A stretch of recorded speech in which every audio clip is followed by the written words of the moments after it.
sejam bem-vindas, sejam bem-vindos e hoje a gente vai ter uma conversa sobre traduções da Bíblia. Eu sou Pedro Luiz. Eu sou Alexandre Ferreira. Pois bem, em meio a tantas polêmicas, em meio a tantas histórias contadas, não contadas, desculpas pedidas, notas emitidas, é uma boa oportunidade pra gente bater um papo sobre traduções da Bíblia, né, Alexandre? É, porque afinal de contas, esse negócio aí de continuar com o que era sempre, se fosse nessa lógica, a gente ia estar tudo aprendendo hebraico e grego. E grego. Tem grego nessa história, Alexandre? Tem grego nessa história. E quem tem tempo pra isso, Pedro Luiz? Quem tem tempo pra isso? Olha, tem grego nessa história, nos fez lembrar do padre César Teixeira, né? Que Deus o tenha em um bom lugar, né, Saudosa memória. Saudosa memória. Nosso professor de grego, nosso professor de hebraico, nosso professor de Palestina no tempo de Jesus e sinóticos. Nossa, como ele deu aula pra gente, hein, Alexandre? Foi, e assim,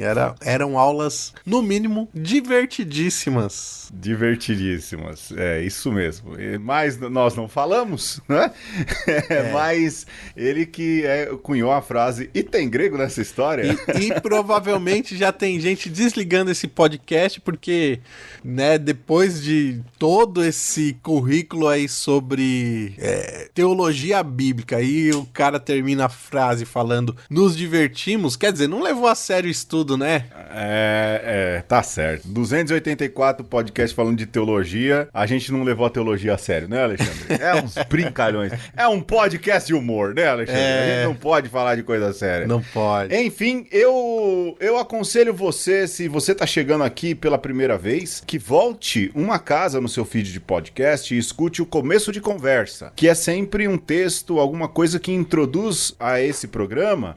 E na semana passada, veja só, nós lemos uma palavra do magistério da igreja, o que há de mais alto grau no magistério da igreja, que é um documento, uma constituição dogmática. Aliás, um dia a gente deveria fazer um programa sobre hierarquia de documentos, né, Alexandre? Celo. É uma constituição dogmática do concílio, do Sagrado Concílio Vaticano II, a Dei Verbum, falando sobre traduções da Bíblia, falando sobre notinhas e explicações das Sagradas Escrituras. É bem interessante, sabe? Parece que tem gente que não lê. E aí a gente convida você a ler essa parte final aí no começo de conversa, aquilo que a igreja fala de mais forte sobre tradução da Sagrada Escritura. Vale, né, Alexandre? As pessoas esquecem de ler o documento do concílio, né? Vale. Eu vou falar pra você, Dei Verbum. Se você gosta de ler a Bíblia, leia Dei Verbum. Inclusive, Pedro, eu já tive a oportunidade de estar em outros podcasts, inclusive de podcasts não católicos, e sempre que eu posso, eu indico a Dei Verbum. Pra começo de conversa, inclusive, para começar a falar de magistério, de tradição, para começo de conversa não só da semana passada, no geral, para falar de teologia, Dei Verbum é passagem obrigatória. Eu acho, Alexandre, que você deveria até colocar aí na descrição do podcast esses podcasts que você participa e fala da Dei Verbum aí. Vamos enriquecer a coisa, né? Não. É onde o Alexandre fala sério. Ai, chega de graça desse podcast de humor. Vamos aí então falar sobre traduções da Bíblia. Recentemente, né, nessa época em que a gente tá gravando, hoje é quarta-feira de cinzas do ano de 2024, quando a gente tá gravando. E um dos assuntos que movimenta aí católicos é um vídeo que dizem que é antigo, viu, Alexandre? Falando das notas de tradução da Bíblia pastoral, da edição pastoral, que eram muito ideológicas e tudo mais. Meu Deus. E aqui de saída, eu vou fazer uma confissão, não é? Porque a gente precisa ser verdadeiro em tudo. Certo. Eu, quando era pároco, né, lá atrás, quando exercia o ministério, eu sempre pedia um certo cuidado para não haver confusão com a leitura das notas. Certo. Eu falava assim, a gente precisa se atentar ao texto e ler com muita atenção e com muito cuidado as notas pra gente não transformar as notas em texto bíblico. Opa, boa. Porque uma coisa é uma coisa e outra coisa é outra coisa, não é? E se você ler as notas e tão somente desprendidas do texto, há um risco sim de você usar isso de forma ideológica. Sim. E lógico, não é esse o sentido. Então eu vou fazer aqui o meu, não é o meia-culpa, não é? Uma atualização das coisas. Mas eu como também o Alexandre, esses dias eu conversava com um padre lá do Mato Grosso do Sul e eu achei muito interessante o que ele dizia sobre esses padres de internet, sabe, Alexandre? É bom a gente ouvir quem tá no dia a dia das paróquias, sobretudo um padre que tá lá no fundo do Mato Grosso do Sul. Ele falou, sabe o que é duro? Que é padre que não visita doente. Eita! É padre que não faz pastoral. Não acompanha uma catequese. Não acompanha, não dá uma formação pra catequista, não sabe o que é uma sala de... Não sabe o que é a vida do povo, mas na internet arrota, ele não usou essa palavra, eu que tô usando, né? Arrota discurso, né? A torta e a direita. Então, faço votos aqui, faço eco àquilo que disse Padre Sylvester, um padre missionário lá da Ásia, né? Que vem pro Brasil, um verbita, e que vem pro Brasil fazer missão onde muito padre brasileiro não quer ir, e que tá lá ralando, né? E falou isso e falou muito bem mesmo e de verdade, né? Padres de internet geralmente não fazem pastoral, mas a coisa toda se dá nessa reclamação, não é? Sim. De que a nota é isso, de que a tradução é aquilo, e aí, eu já falei demais, a gente podia falar de traduções da Bíblia, né? Que não é uma novidade do Vaticano II, não é, Alexandre? Não é uma novidade nem do cristianismo. Não mesmo. E aí, eu acho que pra gente entrar aí na arqueologia da coisa, é importante a gente lembrar que até o hebraico, Pedro, que é essa língua tão, né, querida, mas ao mesmo tempo tão superestimada, porque afinal de contas, o hebraico mesmo o bíblico, ele é uma língua erudita, né? O hebraico que a gente conhece pela escritura, ele tem um quê aí de vamos colocar as coisas dentro de um sistema para que, aliás, todas as línguas eruditas que tem uma gramática é isso, porque a gente tem a língua da gramática, a língua, digamos, da academia, e a gente tem a língua falada do cotidiano. E aí já começa uma coisa de tradução, né?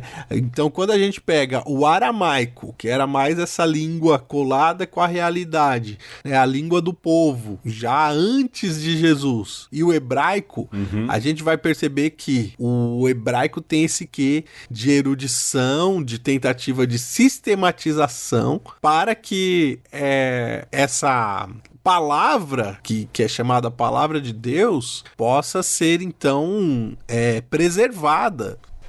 Sim, eu até lembro, Alexandre, de que a gente fez memória aqui do padre César Teixeira, que nos deu aula, de que o hebraico, por exemplo, comparado com o grego, é um idioma muito mais simples, até muito mais rudimentar. Não estou desclassificando o hebraico aqui, não é? Mas ele tem muito menos regra gramatical, as palavras se interconectam, não é? Tem a questão das raízes e depois as derivações. Eu acho, particularmente, que o hebraico era muito mais fácil do que o grego, né? Porque depois você tem, perto do latim, o hebraico é língua tribal, vamos assim dizer, né? E a gente precisa lembrar, já que o Alexandre está falando do hebraico e depois posteriormente do aramaico, que o hebraico é a primeira tentativa, e aqui eu faço ecos da Dei Verbum, de traduzir em palavras humanas aquilo que é a realidade divina.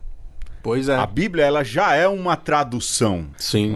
Do ponto de vista de ideias, a Bíblia é uma tradução. Ela, pelo menos o hebraico, o Pentateuco e todo o Primeiro Testamento, ela é uma tradução em forma de linguagem. Eu tô dando agora aula de linguagem, então eu vou muito puxar por isso, né? Boa.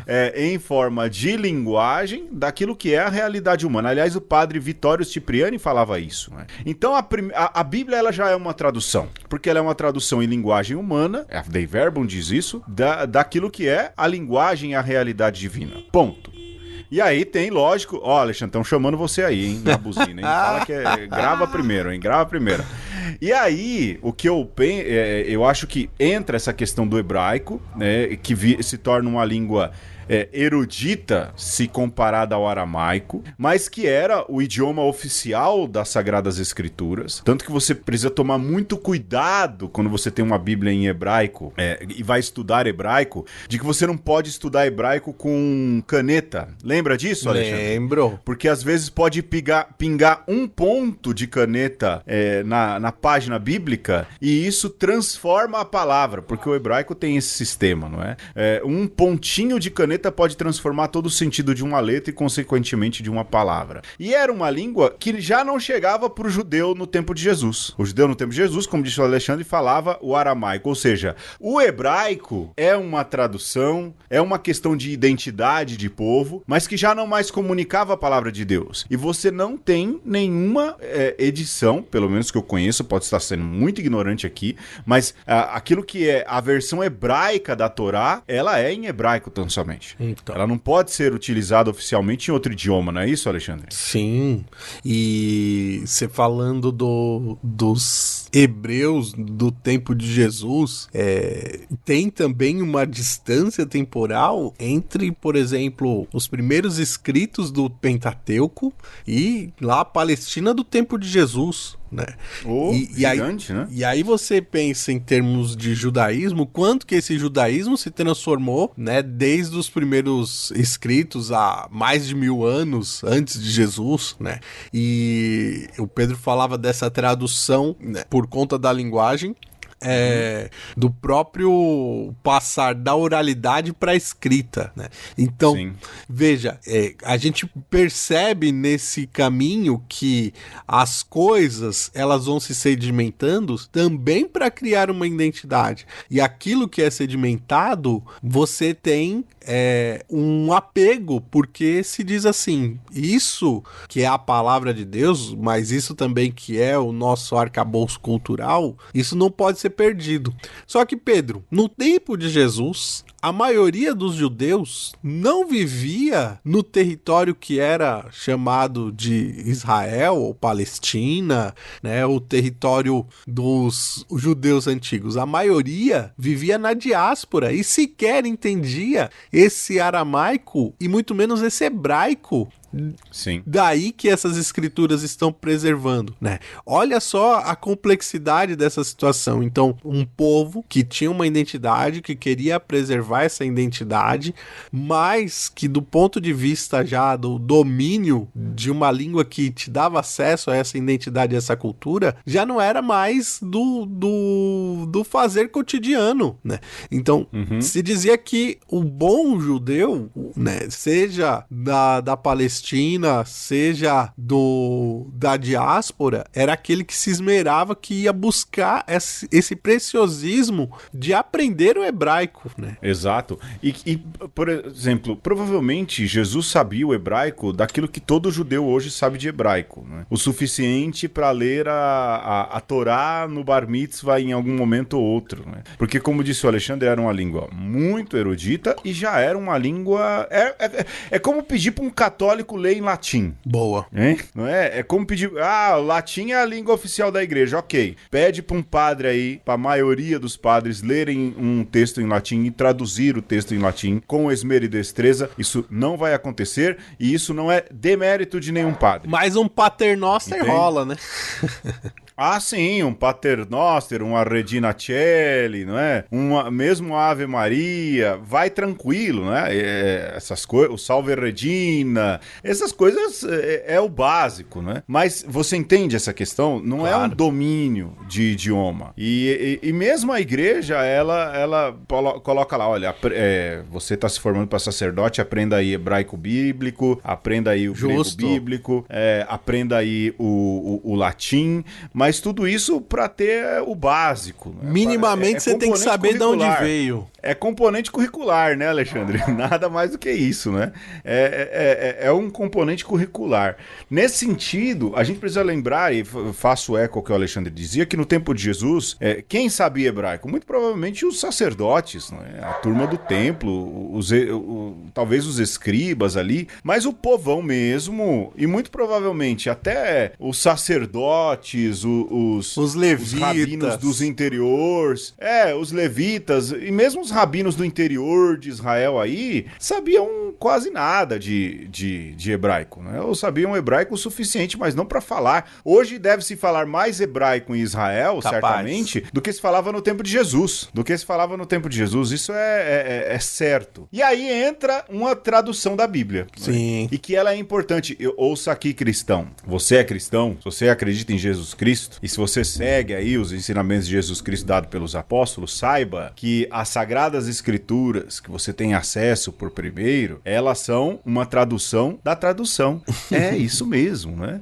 Porque, como disse o Alexandre, boa parte morava fora do território de Israel, morava na diáspora e não falava hebraico. E falava o quê, hein, Alexandre? O inglês da época, que era o grego. Como o Pedro já... tem grego nessa história, Alexandre? Tem grego nessa história. E como o Pedro já falou, era já um nível acima do hebraico, né? Era um grau a mais de erudição. E eu diria que tinha uma erudição maior até do que o latim se propôs já algum dia na vida, né? O grego é uma língua muito precisa, né? E aí você imagina que aquele rapaz que era já ambientado num mundo que era muito mais aberto, né, do que o mundo dos seus avós, que saíram lá do território original, da Terra Santa, e se espalhou pelo mundo, que para ele era muito mais interessante aprender o grego do que aprender o hebraico, porque se você sabe o grego, você lida não só com as questões religiosas, mas também com o mercado global, né? Questões comerciais. Questões comerciais e também outros pensamentos, como a filosofia, outros arcabouços de saberes, né? Então, o grego se impõe nessas culturas, né? Seja em territórios que depois serão tomados, né, e controlados pelo Império Romano, seja em outros territórios que nem tem tanto controle assim, mas o grego chegou e virou essa língua corrente, pelo menos ali nos séculos 30 antes de Cristo e 30 depois de Cristo, pra gente ficar aí num plano de existência aí que a gente pode colocar Jesus e os discípulos, né, dentro. E outra, né, Alexandre, essa tradução do grego, ela vem primeiro para trazer novamente a familiaridade desses povos com o texto bíblico, o texto original. Há aí uma lenda, né, de que é a tradução, a Septuaginta, porque ela foi traduzida por cerca de 70 sábios que fizeram a tradução. Não se sabe. Se chama essa tradução de Septuaginta, ou seja, é o texto, a Torá, todo o texto dos profetas, os salmos e tudo isso traduzido em grego. Ou seja, aquilo que era a primeira, não é, fonte de fé e que hoje é considerada o certo é você traduzir direto do hebraico, no início do cristianismo já era uma tradução. E aí, como dizem, tradutore traditore, né? Todo tradutor é um quê? Um traidor, né? Porque ele precisa escolher palavra, porque ele precisa escolher termos e tudo mais. Mas Jesus e os apóstolos, e a gente entende isso porque os apóstolos usaram como base a Bíblia em grego, e há provas incontáveis a respeito disso, como eles usaram essas traduções em grego. Essa é a Bíblia do começo do cristianismo, esse é o primeiro testamento do começo do cristianismo. A gente dá para entender que Jesus também usava esse tipo de tradução. Era aquilo que Jesus tinha contato de texto bíblico, né? Muito mais do que o texto hebraico. Então, a tradução da Bíblia, ela não é uma novidade. E essas adaptações por causa de idioma, elas também não são nenhuma novidade. Nenhuma novidade. Hoje em dia há toda uma preocupação acerca de fidelidade do texto, e eu não estou dizendo que a Septuaginta não tinha, não é isso, mas, que a tradução grega não tinha, né? Mas a gente precisa lembrar que toda tradução, em algum momento, requer algum tipo de adaptação. Estou errado, Alex? Ô Pedro, inclusive, essa treta também não é nova, né? Você fica imaginando que esses 70 sábios, né, que vai dar origem ao nome Septuaginta, eles também devem ter tido crises de fé, pensando como é que eu vou traduzir aqui aqui Ramá por virgem, né? Eu quero dizer uma garota, né? Uma mulher em idade juvenil, e a palavra que eu tenho aqui mais próxima é virgem, que aí tem uma conotação também do próprio corpo feminino, e certamente existe aí todo um problema no sentido de você tem que se colocar diante de uma situação e, como o Pedro falou, você tem que fazer escolhas, e com certeza já havia ali alguém para dizer, ó, pera lá, você fez uma escolha aqui que talvez seja um pouco duvidosa. Só que a gente não sabe quem são esses 70, a gente não sabe se eram só 70 de fato ou eram mais ou menos, mas quando você coloca 70, né, para designar o número de sábios que participaram dessa tradição que ficou famosa aí, você está dizendo que isso foi feito em comunidade, né? Isso a gente não pode deixar de lado. E isso é bonito, e isso é precioso, e isso é essencial até para a tradução, porque você pode trair o texto, mas você não traz sozinho, você traz com uma intenção de trazer, né? Então, o tradutor, ele não é só um traidor, ele é também um transdutor, ele é um transportador, né? Então ele... Um intérprete, intérprete, ele traz a coisa lá de trás, né, para a atualidade, e você fica imaginando que Deus vai me ajudar para que eu não perca muita coisa nessa minha caminhada. E eu faço a eco ao que você está dizendo da questão da comunidade. Procure aí, eu não sei qual é o programa, Censo dos Fiéis, não é? Que é algo muito presente na Igreja Católica. Nós já gravamos um programa sobre. A Doutrina da Fé falou sobre o Censo dos Fiéis, porque ela é isso, não é? Ela é esse sentido de comunidade que valida o que ocorre na fé. Eu acho que vale a pena procurar ouvindo isso que o Alexandre acabou de dizer.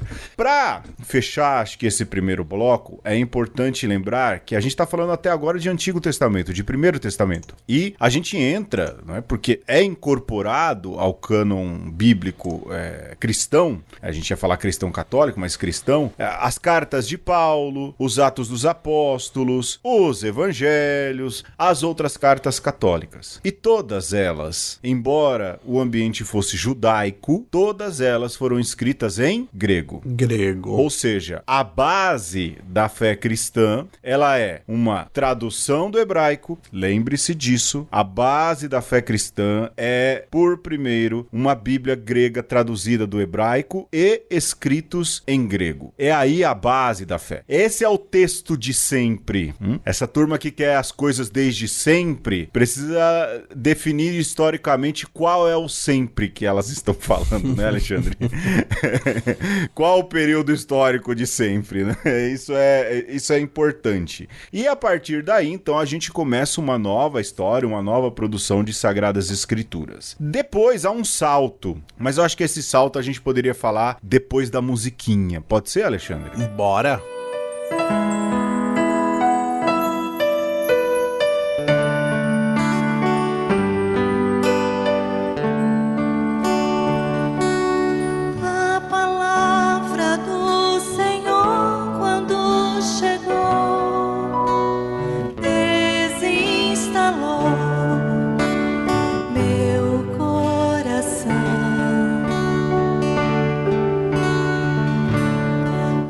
Chegar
E neste episódio nós estamos falando de traduções de uma biblioteca queridíssima chamada Bíblia. A gente não pode esquecer disso, né? Que a gente chama um conjunto de escritos de Bíblia muito displicentemente, como se esse conjunto de livros fosse um livro só, e não é. É um compilado de diversos escritos por muito tempo, né?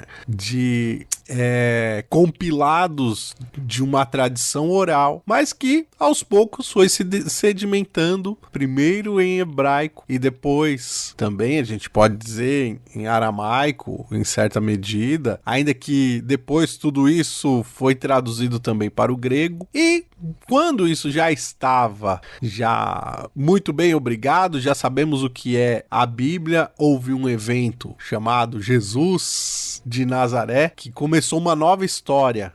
E aí as palavras de Jesus de Nazaré e de seus seguidores foi também sendo sedimentados aí numa nova língua, mais plural, mais internacional, que era o grego. E a gente tem que lidar com isso, né, Pedro?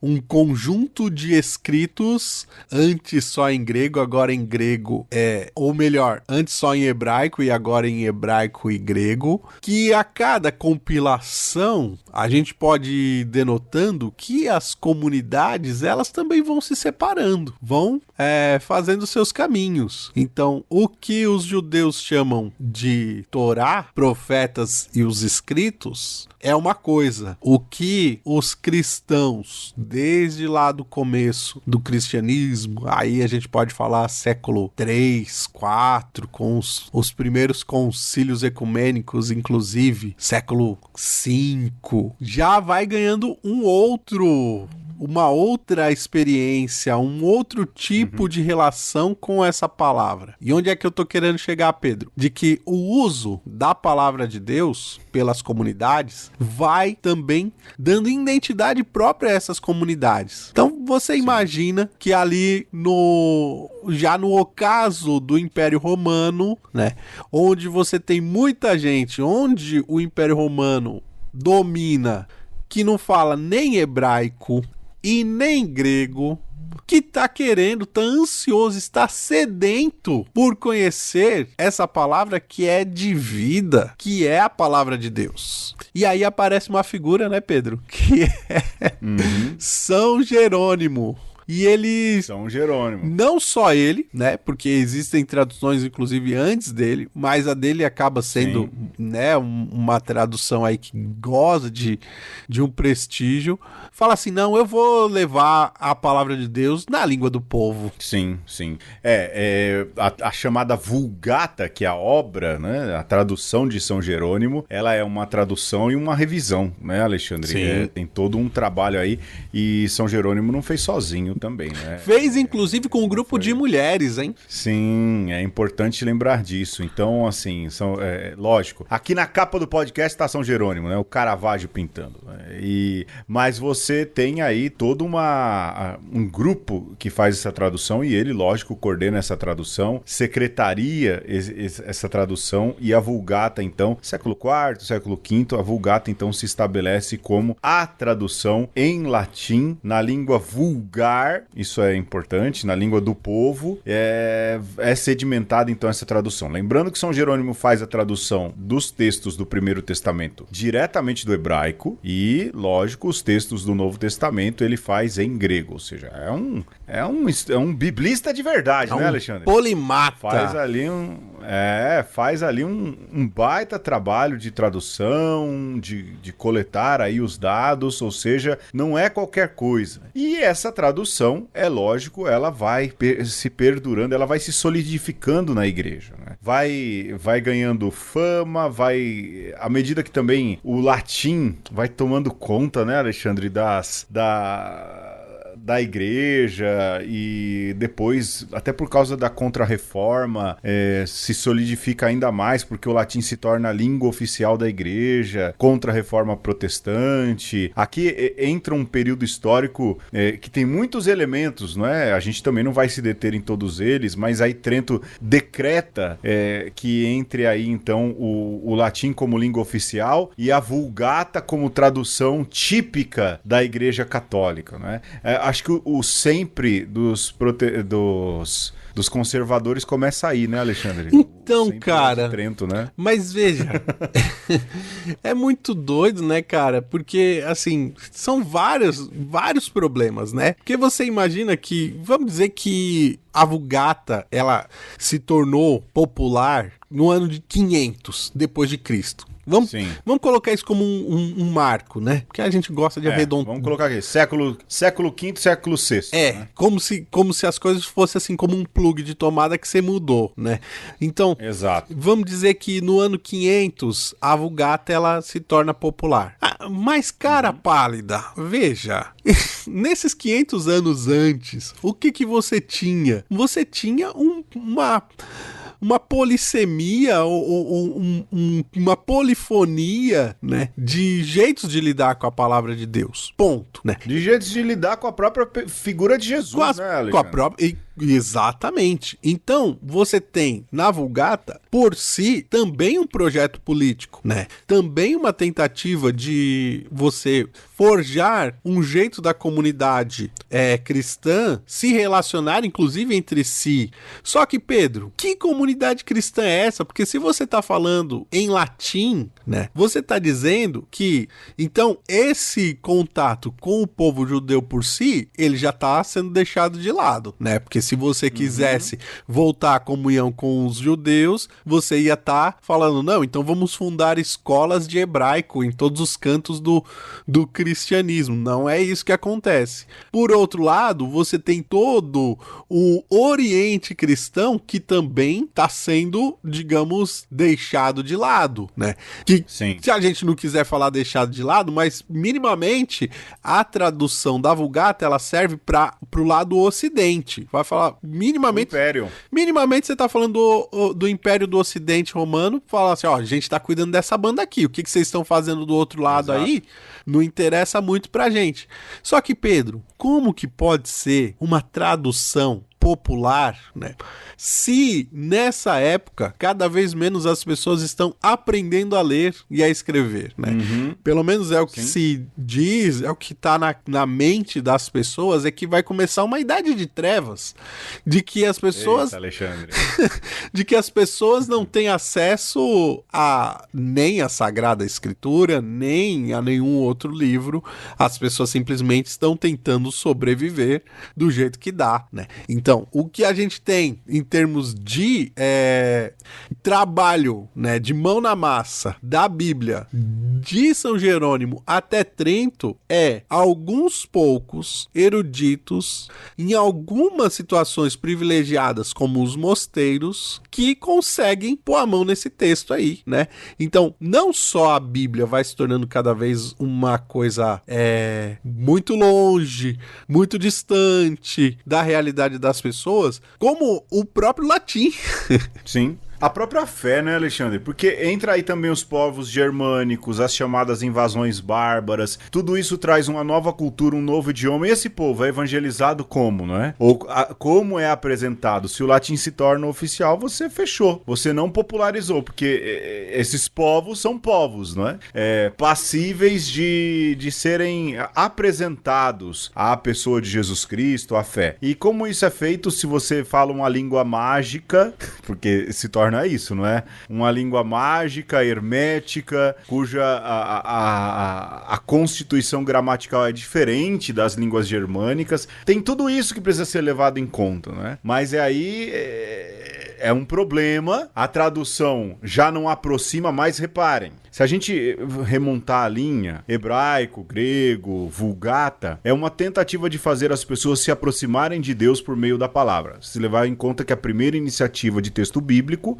é uma tentativa de traduzir Deus em linguagem. Certo, Alexandre? Perfeito. A gente está remontando aí essa genealogia Foucaultiana aí, não é? O que está acontecendo nesse período histórico é o contrário, porque o latim já não dialoga mais com ninguém, e se ela é a fonte de fé, é lógico que ela vai fazer com que as pessoas se distanciem. Não à toa, é aí que entra também um devocionismo na igreja fora do comum, não é, Alexandre? Porque a distância da palavra faz as pessoas terem devoções por amuletos relacionados às fés. Bendito devocionismo, bendita fé popular. Que é o que segurou. A fé popular. Sim, sim. E aí você transforma o amuleto do paganismo em objeto de devocional. Isso, é uma adaptação. Isso é e não tão... venha falar que não, né? Porque é fato, né? Isso tem também, Pedro, o seu quê de beleza, porque apesar das pessoas não saberem ler a palavra de Deus, não deixam de ter reverência à palavra de Deus, né? Sim, seja... porque a arte sacra quer essa aí. Exato, seja pelo livro sacro, seja pelas palavras sacras da boca do sacerdote, né? As pessoas ouvem aquelas palavras e falam, puxa, essa é a língua de Deus, né? Então, ouvem, entendem que ela é uma palavra salutar, ainda que não entendam. Olha só como esse devocionismo, esse certo imbricamento entre cristianismo e paganismo, sustenta, de certa forma, a fé daquelas pessoas mais simples. E não é suficiente, mas já é alguma coisa. Sim, sim. E aí o Alexandre falava de século V, século VI, né, dessa virada. E aí a gente pula 1000 anos pra frente, né, Alexandre? Sim. Porque no século XV e no século XVI existe uma outra revolução de popularização do texto bíblico, que não é de iniciativa católica. Bom, começa como iniciativa católica, né? Que, afinal de contas, Martinho Lutero era um agostiniano, né? Um frade. Mas começa com essa... Era um frade agostiniano, né? Mas começa ali, porque Lutero, então, nesse seu movimento reformista, que tem muita... Olha, eu, na minha pesquisa da dissertação de mestrado, em algumas fontes históricas, a gente vê que tivessem ouvido Lutero, a gente economizaria 500 anos aí de vai e volta, hein, Alexandre? Pelo menos, né? Em relação a uma série de coisas, sinodalidade, tradução da palavra, porque primeiro, Gutenberg inventa a prensa, ou seja, você começa a produzir textos em larga escala, livro, né? Você começa a produzir livro, você inventa a prensa e você consegue imprimir várias páginas, não é mais a cópia à mão, você imprime várias páginas. E Gutenberg falou, olha aí a oportunidade de eu solidificar ainda mais a minha reforma. Pega a tradução para o alemão, traduz o texto sagrado para uma língua germânica, imprime em larga quantidade e larga na mão de quem? Do povo. Ou seja, é a Bíblia voltando para aquilo que é a mão do povo. Porque antes ela era tão somente, ela havia se tornado um item de luxo para quem? Para clérigos. Então. Você já não tinha mais as Sagradas Escrituras na mão do povo. Gutenberg faz inventa um instrumento, Lutero patrocina uma nova tradução e faz novamente esse movimento de aproximação das Sagradas Escrituras com o povo, que é o destinatário original das Sagradas Escrituras. Aí tem gente que vai falar, nossa, então tá falando contra a mediação da igreja. Não é isso. Mas historicamente é um ponto de virada importantíssimo, né, Alexandre? Então, eu não passo tanto pano pra Lutero. E pelos mesmos motivos, Pedro. O Lutero, ele tem uma intuição boa, mas só essa ideia de você descartar a Vulgata, de você ter essa pretensão de, vamos voltar aos textos em hebraico para fazer a nossa tradução pro alemão, né? É quase como se falasse assim, tá vendo esse período aqui, ó, de uso da palavra de Deus nesse território aqui, a gente vai descartar, né? E parte dessa premissa de que o povo não tinha nada da palavra de Deus, mas tinha, né? Quer dizer, ouvia-se, existia um eco, talvez não houvesse... Na homilia, né? Na catequese. Nas pregações, na catequese, não tinha acesso direto direto ao texto, verdade, mas também não era porque o evangelho foi totalmente esquecido e tal, né? Não. Na arte sacra, nas histórias bíblicas, o povo tinha bastante contato. Então... Mas não é o texto, né? Não, é o texto. E aí é que tá, porque você tem a invenção de Gutenberg como a faca necessária para que o queijo fosse de fato distribuído e colocado na mão, né? Então você tem agora sim a faca e o queijo, e para isso você precisa de algo programático, né? De um jeito diferente de lidar com a Sagrada Escritura daí por diante. Então, deu certo em termos, né? Foi uma sacada genial? Foi. Acho que principalmente para Gutenberg e o pessoal que lucrou com a fábrica de imprensa, né? Mas existia aí também um arcabouço, também uma tradição de mais de 1000 anos que não podia ser deixada de lado. Então, se você tem que fazer aí uma loa ao Lutero, eu vou fazer também uma loa a, por exemplo, o Erasmo de Roterdã, que se meteu numa tradução também para as línguas populares naquele tempo, que falava, opa, Martinho, vai devagar aí, que a gente não pode simplesmente ir imprimindo as coisas aí, sem pensar que existe também um jeito de lidar com a palavra de Deus que já está estabelecido e que não é de todo ruim. Sim. Eu entendo, mas falando de tradução, esse é um salto importante, porque, primeiro, tem lá a confirmação da Vulgata por Trento, e tem isso como isso é, melhor dizendo, reação ao movimento criado por Lutero. Mas, pra gente não ficar aí nas querelas desse período que é muito, do ponto de vista de discussão teológica, geraria 284 programas uma conversa, hein, Alexandre? Eu acho. Verdade. Mas a gente vê ali uma popularização, uma tentativa de popularização e uma libertação do texto, estamos falando do texto, uma libertação do texto da mão daqueles que o dominavam, né? Que era uma instituição. Aqui estou fazendo uma análise extra-católica, ok? E isso, lógico, gera o germe, não é? A gênese daquilo que a gente pode chamar depois do chamado movimento bíblico, do movimento litúrgico, que são os efeitos da reforma praticamente ditos dentro daquilo que é a Igreja Católica Apostólica Romana, não é? O movimento bíblico começa a estudar melhor as Sagradas Escrituras, a utilizar aí outras ciências para as análises dos textos bíblicos. O movimento litúrgico tenta falar de uma popularização da liturgia, no sentido de ter uma liturgia mais próxima do povo, que o povo não seja um agente passivo, não é? Mas que seja concelebrante. Tudo isso vai formando esse caldeirão que resulta onde? No Concílio Vaticano II, né? E que foi sendo absorvido. Não é que o concílio girou essa chave, né? Uhum. Os outros papas todos aí que foram contemporâneos, Pio XII, Pio XI, todos de alguma forma entenderam essa movimentação. João XXIII foi só consertar as coisas ali, ou melhor, reger essa orquestra tão polifônica com o Concílio Vaticano II, que culmina na Dei Verbum. Não que antes não houvesse aí um documento que falasse, não é, de tradução das Sagradas Escrituras, a Divino Afflante Spiritu. Eu não lembro exatamente qual foi o Papa da Divino Afflante, Alexandre. Você que é craque aí, não lembro se era Pio XII ou se era o Leão XIII. Não, Leão XIII é Rerum Novarum, não é? Mas a gente tem aí toda... olha, você ouve nesse momento, Alexandre, acionando os teclados, ele vai vir com a resposta, não é?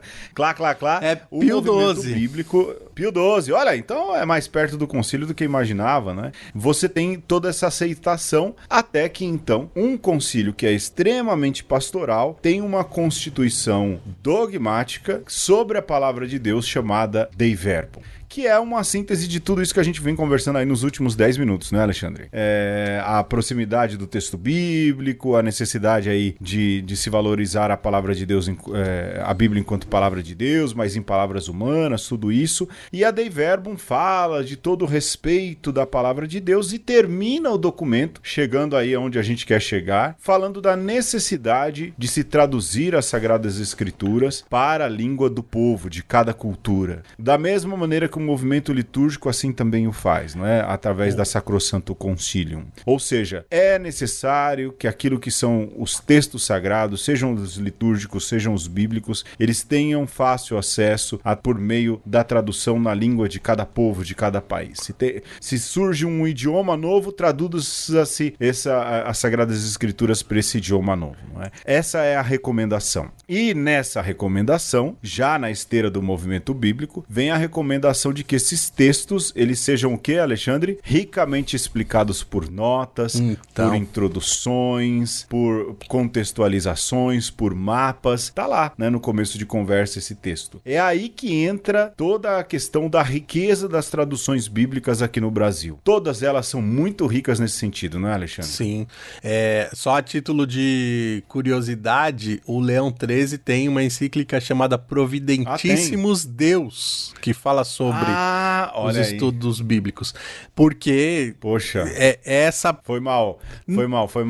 Descreditei você, hein, Alexandre? Não. Pra dizer, Pedro, que nesse período já mais recente, já é uma preocupação da Igreja Católica lidar com a Bíblia na mão do povo, né? Que não pode ser uma coisa de segunda categoria, nem uma coisa deixada para amanhã. Não, a gente tem que lidar com isso.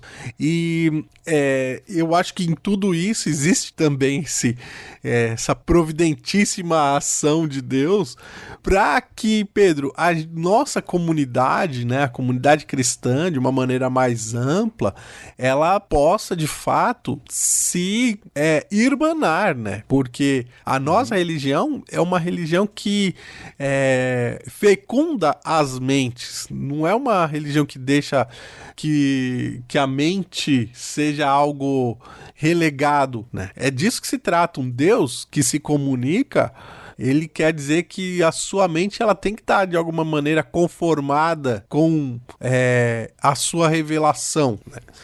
E, Pedro, e todas essas tretas, né, de hoje, do prato do dia, elas estão aí em ressonância com essas tretas milenares, né? Porque se a gente não chega num consenso, se a gente não chega aí num jeito razoável de lidar com as diferenças, a gente racha, né? E a palavra de Deus, ou as várias traduções e todo esse histórico nos mostra isso, que vira e mexe, acontece uma divisão e tradições novas surgem, identidades de certa maneira até conflitantes ou concorrentes, elas passam a existir porque não se chegou a um bom termo de como as coisas devem ser, né? E isso é muito sério. Então, o que a gente vai fazer com a palavra de Deus? Vamos deixar aberta na nossa estante como um livro mágico? Vamos ler não só o texto, só a escritura, sem iluminações, sem desenhos do lado e sem comentários, e só o texto pelo texto, cada um lê do seu jeito? Ou a gente vai ler em comunidade e aí vai usar as introduções, também as notas de rodapé, para que a gente possa participar dessa comunidade que não é só de pessoas que rezam, que não é só de pessoas que celebram juntos, mas é também de pessoas que colocam o seu intelecto para entender a palavra de Deus, para que a nossa intervenção nesse mundo seja segundo a vontade de Deus. Então, são escolhas que a gente tem que fazer. Ou a gente caminha junto, ou a gente vai por um purismo, ou a gente faz a coisa sozinha no nosso claustro ou no nosso estúdio, onde depois a gente vai e grava um videozinho dizendo: olha, gente, aqui que tá o bom, viu? Eu li pra você, então você nem precisa ler mais, porque é só você ouvir aqui o meu podcast diário de 15 segundos, que é o suficiente. É a sua pílula diária de palavra de Deus, e basta. Exato. Exato.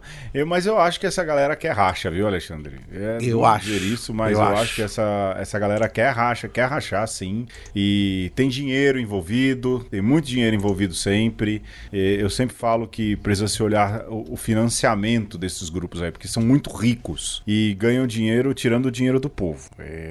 Volta e meia isso acontece mesmo. Assim, um pouquinho daqui, um pouquinho dali, se enriquecem e não visitam o povo, né? Não tem pastoral de verdade. O que eu acho interessante, e aqui também já caminho pros finalmente, o Alexandre já fez um baita discurso de despedida e eu acho que nem tenho muito o que acrescentar, é que cada publicação das Sagradas Escrituras no Brasil, elas acontecem com autorização do magistério, né? Com alguém que representa o magistério. Né? Você precisa de um imprimatur, você precisa de um nihil obsta, nada se obsta, né? E geralmente isso é dado por um bispo, e quando é um bispo que dá, é um pouco o magistério da igreja que o faz, né? Então, um pouco de cuidado com esses discursos, um pouco de cuidado com essas questões, porque a primeira Bíblia que eu tive, Alexandre, na verdade era a Bíblia dos meus pais, é a Bíblia da EP, Edições Paulinas, né? Antiga, né? Lá de trás. E eu lia, tinha ali uma notinha de rodapé ou outra. Eu não sei qual foi a Bíblia que esteve na sua mão na catequese. Na minha catequese de primeira Eucaristia, a Bíblia era a Bíblia da criança. Era uma seleção de textos bíblicos, com bonitas ilustrações. Era o que eu tinha naquela época, né? E depois, na minha juventude, chegou uma edição da CNBB, só com os evangelhos, o Novo Testamento. Depois chegou uma pastoral. Ou seja, na minha mão passaram muitas traduções e todas elas têm o seu valor. Umas para estudar, outra para fazer pastoral, outra para catequese. Então, um pouco de cuidado com esses tipos de direcionamentos, porque quem traduz Sagrada Escritura não é qualquer um. E não é feito no Google, não, né? É feito com muita oração, com muito estudo, com muita reza, com muita pesquisa. Se você olhar, eu acho belíssimo isso, pelo menos na Bíblia de Jerusalém, eu olho. Quem traduziu tais livros, né? Você tem lá na Bíblia de Jerusalém. Domingos Amanha, né? Estorniolo. Frei Gorgulho. Só nomão. Frei Gorgulho, ou seja, só no mão, Ana Flora Anderson, né? Gente muito boa, né? E que traduz o texto, o outro escreve a nota. É um trabalho de comunidade e não é brincadeira. Não é brincadeira. E assim, é ideologia. Cara, mina, né? Pula fora dessas loucuras. Estão tentando transformar isso pra você, não é? Lógico, o importante é o texto bíblico. As notas, conforme pede o Sagrado Concílio, elas servem para enriquecer, explicar o texto, né? E elas também são fruto de uma visão eclesiológica que é importante. Cuidado, viu? Porque se joga a criança, né, junto com a água do banho fora.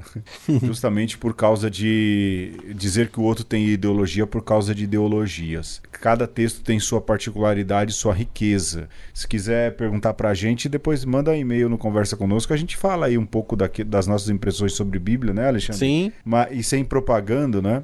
Mas é uma pena que a gente chegue nesse estágio de loucura, nessa maluquice que a gente vive no período de fé aqui no Brasil também, né? Que coisa, né, Alexandre? E, Pedro, você falava aí do seu começo com as Sagradas Escrituras. Eu vou falar do meu fim, né? Porque há alguns anos atrás, um biblista me mostrou a sua versão de estudos de uma edição chamada Interlinear, né? Que é o texto grego, né? Eu tenho só aqui, até peguei aqui na minha mão,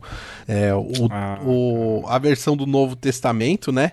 Que tem o texto grego e embaixo você tem uma tradução ao pé da letra desse texto. Palavra por palavra. Palavra por palavra. Aí do lado você tem o texto grego corrido e do outro lado você tem já uma versão, digamos, mais palatável, né? Porque palavra por palavra ali nem sempre é tão fácil.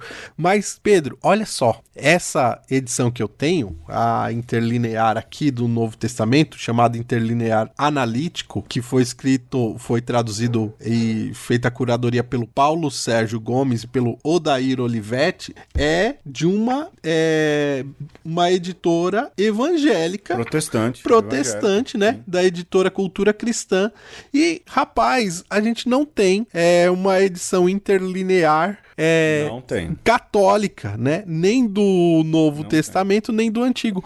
Então, assim, eu vou fazer um apelo. Se você tá muito preocupado com a edição pastoral ou com a edição Ave Maria, meu filho, não perca tempo não, porque a nossa vida é pequena. Se mete aí a fazer uma edição interlinear, analítica, uma edição crítica, né? Com o texto grego, a fronte, né? Pra Olha, gente. Vai lá, você... não, continua. Porque você ganha mais, entendeu? Você contribui mais pra comunidade, sabe?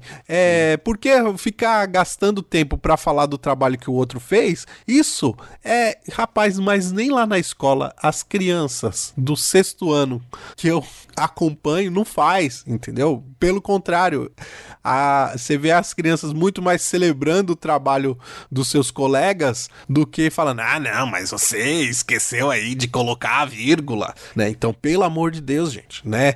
Se quer fazer alguma coisa, quer nos ajudar, faz uma edição aí, interlinear, entendeu? Faz melhor. E aí depois a gente... Sim, faz melhor. E manda aqui pra gente também, olha, eu fiz, e a gente faz um programa com você, te entrevista, te dá os aplausos que você vai merecer. Exato. Eu vou além retrocedendo, Alexandre. Quer falar de Bíblia? Primeiro abre e lê o texto. Vai ler o Evangelho. O problema maior do cristianismo hoje é deixar de ler o Evangelho. Um beijo, Alexandre. Um abraço. Um aperto de mão. Não era pra terminar a pistola, mas vai ler a Bíblia. Leiam a Bíblia. Em vez de que falando de edição de Bíblia, vai ler. A melhor Bíblia que tem é aquela que você lê. Tchau.